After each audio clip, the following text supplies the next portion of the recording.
Development by John Cutty. We are there so many people in the world without food, water, school, and doctors.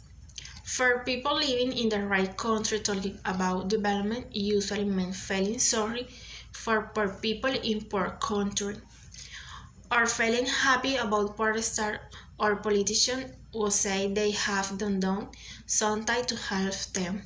But if you look at it another way, all of the human race is developing. 20 years ago, the world was divided into three parts. The first world was the rich country of Western Europe, North America, and Japan.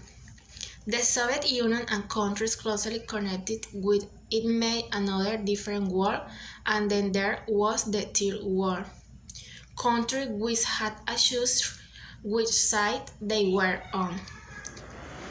The third world did not yet its name for being poor, but for being outside in the cool world, or in fact the places where the cool world could turn into a real one.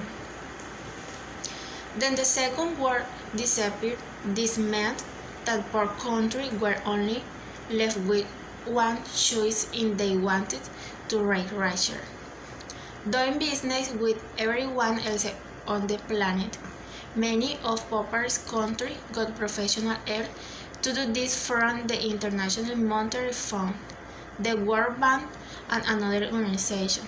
This organization lended money and told them what kind of political changes to make in their country.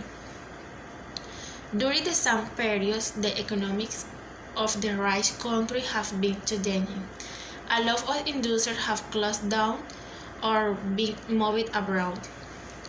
There has been a big increase in the employment of people who provide service, complicated service like investing or insurance, and simple ones like sandwich. It's clearly not true that these countries have finished developing. In fact, they are changing faster and faster with every new technology and fashion. Development is happening everywhere around the world, and it has started to be called globalization. There is a serious argument that this process is unfair and that is causing a lot of poverty in poor countries and in rich ones. Some of the anti-globalists are really not interested about economics at all. However, the economic part of the argument goes something like this. International trade is good for a minority of people who raise the profits from big transactions. These rich people tend to spend or save their money in the capitals of rich countries, so they don't do much to help people in their own country. The worst situation occurs in areas where there are no sugar that the rest of the world wants to buy.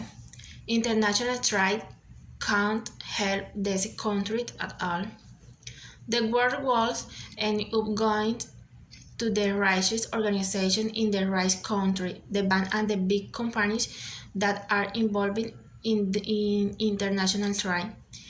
It living in poor countries either to pay banks loans or to buy expensive luxuries, weapons and other things that only the first world produces.